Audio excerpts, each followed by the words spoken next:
দর্শক শ্রোতা, আমরা এখন আছি রাজধানী আগারগাঁওয়ে নির্বাচন কমিশনের সামনে। এখানে 3 দফা দাবিতে ছাত্র দলের নির্বাচন কমিশন ঘেরাও কর্মসূচি চলছে। বেশ ভালোভাবে ফাইট করেছি, সাধারণ শিক্ষার্থী মেনে নিয়েছি। আমরা বেশ কয়েকটি সম্পাদকীয় পদে, সদস্য পদে এবং সম্পাদক পদে আমরা জয়লাভ করেছি, আমরা মেনে নিয়েছি। কিন্তু আপনারা দেখেছেন পরবর্তীতে 5 জানুয়ারি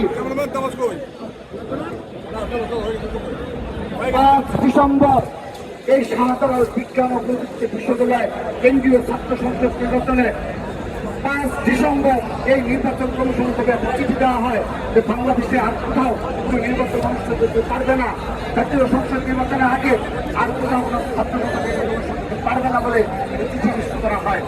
সেই চিঠি লুকিয়ে রেখে আমরা কিছু 12 তারিখ পর জানতে পারি, বিশেষার সেগুলো আমরা 12 তারিখ পর অবগত করে প্রিয় বুঝতে আমরা প্রশ্ন রাখছি তার ইন্ধনে এই চিঠি গোপন রাখা হয়েছিল।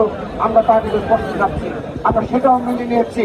পরবর্তীতে আমরা পূর্ণ উদ্যমে দক্ষুর পর, যেহেতু আমি আবারও বলছি দক্ষ এবং দক্ষুর পর আমরা শারীরিকভাবে মনে করেছি আমরা যদি আরো বেশি এই মতগুলো মোকাবেলা করতে পারি, মিথ্যা প্রপাগান্ডা মোকাবেলা করতে পারি, সাধারণ শিক্ষার্থীদের অধিকারের প্রশ্নে আমরা যদি আরো কাছাকাছি যেতে পারি, ইনশাআল্লাহ পথে আমাদের বিজয় সঙ্গী করবে।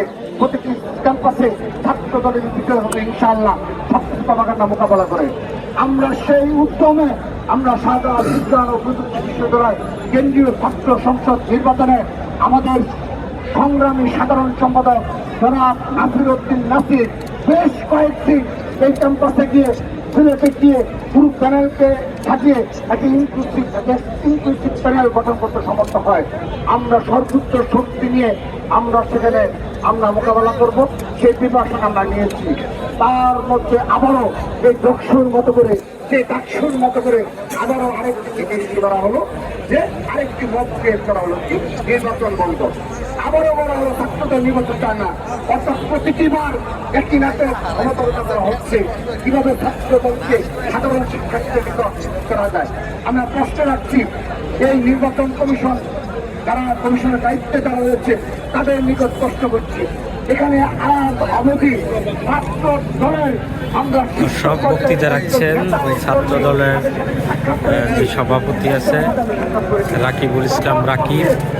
এখানে নির্বাচন কমিশনের সামনে আমরা দেখতেছি যে ছাত্র দলের বিভিন্ন শাখার নেতাকর্মীরা এখানে অবস্থান নিয়েছেন তাদের দাবির প্রেক্ষিতে। পরবর্তীতে যখন বন্ধ হয়ে গেছে স্বাভাবিকভাবে একটি বিরূপ প্রতিক্রিয়া তৈরি হলো। আমার